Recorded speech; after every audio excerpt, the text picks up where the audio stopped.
నమస్కారం అండి. మహాభారతంలో నేడు 47వ అధ్యాయము, అంశము విరాటుని దురభిప్రాయం. వినిపిస్తున్నది మీ విజయభాస్కర్. త్రిగర్తరాజైన సుశర్మను ఓడించి పట్టణానికి తిరిగొచ్చాడు విరాటుడు. ప్రజలు వారిని ఆహ్వానించి ఎంతో సంతోషం వ్యక్తం చేశారు. విరాటుడు తాను కోటకు వచ్చేసరికి ఉత్తర రాకుమారుడు కనిపించలేదు. కౌరవులను జయించడానికి అతడు వెళ్ళాడని అంతఃపురంలోని స్త్రీలు చెప్పారు. ఉత్తరుడు ప్రపంచాన్ని జయించగల ప్రజ్ఞ గలవాడని వారి భావన. బహుగారాభంగా పెరిగిన ఉత్తరుడు కౌరవులతో యుద్ధం చేయడానికి ఒక నపుంసకుని సహాయంతో తెగించి వెళ్ళడం ఎంత ప్రమాదకరమో విరాటుడికి తెలుసు. విషాదభరితుడై, ఈ పాటికి నా ప్రియమైన కుమారుడు కౌరవుల చేతుల్లో మరణించే ఉంటాడు అన్నాడు. తన మంత్రులను పిలిపించి సైనికులను జతపరిచి ఉత్తరుని సహాయార్థం యుద్ధభూమికి పంపాడు. జీవించి ఉంటే ఉత్తరుని విడిపించి తీసుకురమ్మని ఆజ్ఞాపించాడు. ఉత్తర కుమారుడి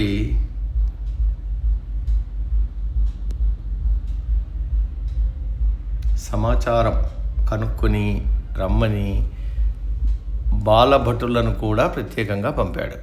సన్యాసి వేషంలో ఉన్న కంకుడు విరాటుణ్ణి ఓదార్చుతూ బృహన్నల సారథ్యంలో రథంలో ఉన్న ఉత్తరుడికి ఏ విధమైన అపాయము సంభవించదని చెప్పాడు. బృహన్నల విషయం తమకు తెలియదు, నాకు పూర్తిగా తెలుసు. ఎవరైతే బృహన్నల సారథ్యంలో రధికుడై ఉండి యుద్ధం చేస్తాడో అక్కడ జయం నిశ్చయం. అదీగాక సుశర్మ ఓటమి కౌరవులకు ఇదివరకే తెలుసు.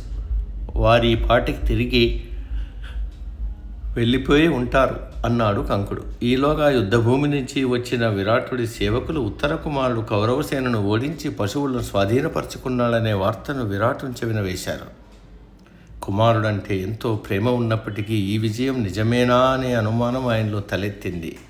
కానీ ఆ విజయం నిశ్చయంగా నిజమే అవుతుందని కంకుడు విరాటునితో అన్నాడు. ఓ రాజా, అనుమానించకు. ఈ వార్తాహరులు చెప్పింది తప్పక నిజమవుతుంది. బృహన్నల సారథిగా వెళ్తే జయము తప్పదు. నీ కుమారుని విజయంలో అంత గొప్పదనం ఏముంది? ఇంద్ర సారథి అయిన మాతలి, శ్రీకృష్ణుడి సారథి అయిన దొరకడు. బృహన్నల సాటిరారు. అయినా విరాటుడు కుమారుని విజయవార్త నమ్మలేకపోతున్నాడు. అలాగని వ్యతిరేకించడమూ లేదు. అప్పుడప్పుడు ఆనందం వ్యక్తం చేస్తున్నాడు. ఉత్తరుడు విజయం సాధించాడనే శుభవార్త తెచ్చిన వారికి రత్నాలను, ఇతర ధనధాన్యాలను బహుమతిగా ఇచ్చాడు. పట్టణమంతా ఉత్సవాలు నిర్వహించాలని ఆజ్ఞ ఇచ్చాడు. అయితే ఆయన సుశర్మపై నా విజయం చాలా స్వల్పమైన అంశం. నా కుమారుడిదే నిజమైన విజయం. అన్ని ఆలయాల్లోనూ ప్రత్యేక పూజలు, ప్రార్థనలు, జపతాపాలు చేయండి. పట్టణ ప్రధాన వీధుల్లో విజయ సూచికగా పతాకాలు ఎత్తండి. ప్రజలందరూ ఉత్సాహంలో నిండి ఉండేలా మృదంగ వాద్యాలు ఏర్పాటు చేయండి. ఉత్తర కుమారుడికి స్వాగతం పలికేందుకు తగిన ఏర్పాట్లు చేయండి అని ఆజ్ఞ ఇచ్చాడు. విజయంతో తిరిగి వస్తున్న ఉత్తర కుమారుని ఆహ్వానించడానికి విరాటుడు సైనికులను, మంత్రులను, కన్యలను పంపాడు. విరాటుడు తన అభ్యంతర మందిరానికి చేరి పాచికలు తీసుకురావాల్సిందిగా సైరంధ్రికి చెప్పాడు. కంకుడితో, నా కుమారుని విజయంతో నేను ఇప్పుడు ఆనందాన్ని తట్టుకోలేకపోతున్నాను. రా, మనం పాచికలాడుకుందామన్నారు. ఇద్దరు ద్యూతం ప్రారంభించారు. చూడు, భూమింజయుడైన నా కుమారుడి కీర్తి సంపద పేరుగల వీరులని యుద్ధభూమి నుంచి పరిగెత్తించాడన్నాడు విరాటుడు. కంకుడు నవ్వుతూ, అవును, నీ కుమారుడు నిశ్చయంగా అదృష్టవంతుడే. ఎంత అదృష్టం లేకపోతే బృహన్నల రథసారథిగా ఉంటాడు అన్నాడు కంకుడు. తన కుమారునిగాక బృహన్నలను పొగట్టంతో విరాటునికి కోపం వచ్చింది. నేను నా కుమారుడి విజయం గురించి మాట్లాడుతుంటే నీవు ఆ నపుంసకుని ఎందుకు పొగుడుతున్నావు అన్నాడు విరాటుడు. నేను దేని గురించి పొగుడుతున్నానో నాకు తెలుసు. బృహన్నల సామాన్యమైన స్త్రీ కాదు. ఆమె ఎప్పుడూ అపజయం ఎరగదు. ఏ పనిలో అయినా రథికుడిగా ఉన్నా, ఎంత దుష్కర కార్యంలోనైనా జయించి తీరుతుంది అన్నాడు కంకుడు. ఈ మాటలతో విరాటరాజుకు కోపం మరింత ఎక్కువైంది. కంకుడు మాటి మాటికి ఉత్తరుణ్ణి తక్కువ చేసి మాట్లాడుతున్నాడనే భావనతో ఆయన ముఖంపైకి పాచికలు విసిరేసి చెంపదెంప కొట్టాడు విరాటుడు. కంకుడికి గాయమై రక్తం వచ్చింది. సమీపంలోనే ఉన్న సైరంధ్రి పరుగున వచ్చి కంకుడి రక్తాన్ని చీరకొంగుతో ఒత్తి ఓ బంగారు పాత్రలోకి రక్తాన్ని పిండింది. మరింత కోపావేశుడై విరాటుడు సైరంధ్రుని ఉద్దేశించి, ఏమిటి అనవసరమైన పని? ఎందుకు ఆ రక్తాన్ని పాత్రలోకి పిండుతున్నావు అడిగాడు. ఓ రాజా, సన్యాసి రక్తం భూమి మీద పడకూడదు. ఈ తడి రక్తపు చుక్కలు ఎన్ని భూమి మీద పడతాయో అన్ని సంవత్సరాల పాటు నీ రాజ్యంలో వర్షాలు కురవు. అందుకే నేను ఇలా రక్తాన్ని పాత్రలోకి పిండాను. తమకు కంకుని మహాత్మ్యం తెలియదు కాబోలు అన్నది సైరేంద్రి. ఇంతలో దౌవారికుడు వచ్చి ఉత్తర రాకుమారుడు బృహన్నలా వచ్చారు. ఉత్తరుడు రాజా దర్శనానికి వేచి ఉన్నాడు అని తెలియజేశాడు. విరాటుడు సంభ్రమాశ్చర్యంతో లేచి నిలబడి లోనికి రమ్మనమను అని చెప్పాడు. ఈ సమయంలోనే కంకుడు ఆ దౌవారకుడితో బృహన్నలను లోపలికి రానీయకు, బయటే నిలుపు అన్నాడు. విరాటుడు తనను కొట్టగా ఆయన గాయంతో రక్తం కారినందున అది బృహన్నలకు తెలియకుండా ఉండేందుకు అలా అన్నాడు. తనను ఈ విధంగా చూస్తే అతడు కోపం కట్టలు తెంచుకుంటుందని భావించాడు. ఒక్క ధర్మయుద్ధంలో తప్ప మరి ఏ సందర్భంలోనూ తాను అలా గాయపట్టం అర్జునుడు సహించడని భావించాడు. ఉత్తరుడు ప్రవేశించి తండ్రికి వందనం చేశాడు. కంకుడికి కూడా వందనం చేయనుద్దేశించి అతడి వైపు చూడగా చెంపపై రక్తగాయం కనిపించింది. దీంతో ఉత్తరుడు విభ్రాంతి చెందాడు. కంకుడి ధర్మరాజని ఉత్తర కుమారుడికి తెలుసు. ఓ రాజా, ఈ మహనీయుని ఇలా గాయపరిచింది ఎవరు అని అడిగాడు విరాటుడు కుమారుడితో. ఈ స్వల్పమైన దీని గురించి ఎందుకు ఇప్పుడు ఆందోళన? నీవు కౌరవ సైన్యాన్ని వెంటాడి జయించి జయప్రదంగా తిరిగి వస్తున్న సందర్భంలో ఈ విషయమే నేనెంతో ఆనందిస్తుండగా ఇతడు సమయాన్ని గుర్తించకుండా ఈర్ష్యతో మాట్లాడుతుంటే నేనే కొట్టాను. ఎన్నిసార్లు నీ పెరెత్తినా అన్నిసార్లు ఈ దురదృష్టపు బ్రాహ్మణుడు ఆ నపుంసకుని పొగుడుతున్నాడు. ఏమైనా నేను తప్పు చేశాను. అతన్ని కొట్టినందుకు విచారిస్తున్నాను. ఈ విషయం ఇక చర్చించిన అవసరం లేదన్నాడు. ఉత్తర రాకుమారుడు భయభ్రాంతుడయ్యాడు. అయ్యో, మీరు తీరని నేరం చేశారు. ఈ క్షణమే ఆయన పాదాలపై పడు, క్షమాపణ కోరు. లేని పక్షంలో మనమంతా కూకటి వేళ్లతో కూలిపోతాం అన్నాడు తండ్రి విరాటునితో. విరాటుడికి ఇదంతా అర్థం కాలేదు. ఏం చేయాలో పాలుపోక అలాగే నిలబడిపోయాడు. కానీ ఉత్తరుడు పదే పదే చెప్పడం, బతిమలాడడం, నిర్బంధించడం వల్ల విరాటుడు కంకుడికి క్షమాపణ చెప్పక తప్పలేదు.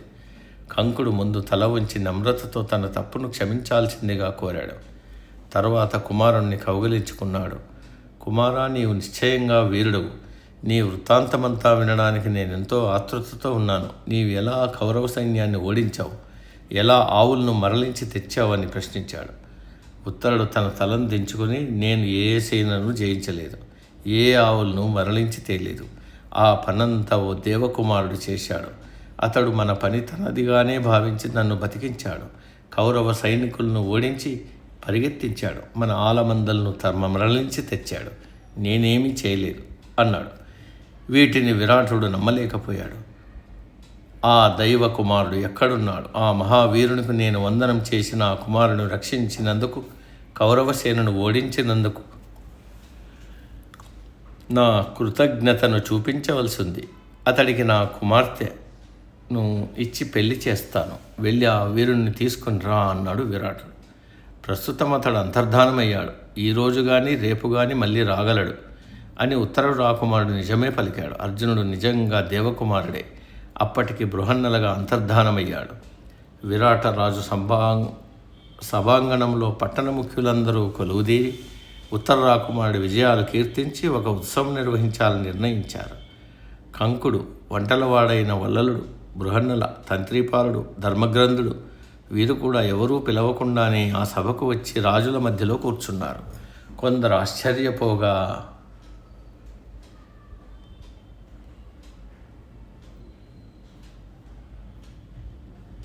మరికొందరేమో వారిని మనస్సులో సమర్థించారు. ఈ సేవకులు కష్ట సమయంలో రాజుకు, ప్రజలకు గొప్ప సాయం చేసినందున ఆ మాత్రం చనువు తీసుకోవడానికి తగినవారే అని అభిప్రాయపడ్డారు. విరాటరాజు సభకొచ్చాడు.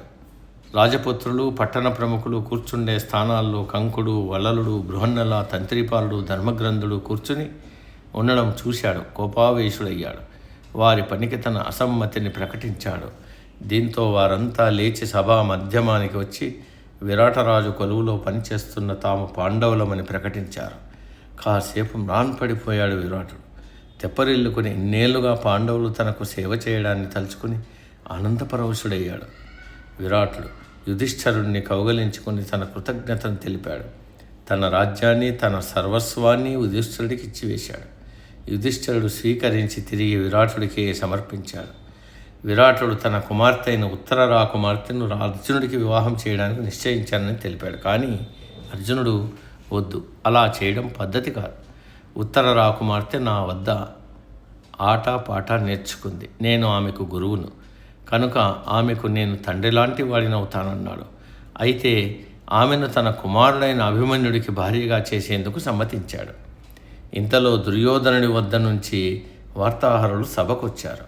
ధర్మరాజును ఉద్దేశించి, కుంతీ కుమార, ధనుంజయుడు తాను తొందరపాటుతో చేసిన పని వల్ల మీరంతా అరణ్యవాసానికి వెళ్ళవలసి ఉంటుందని చెప్పడానికి దుర్యోధనుడు చాలా విచారిస్తున్నాడు.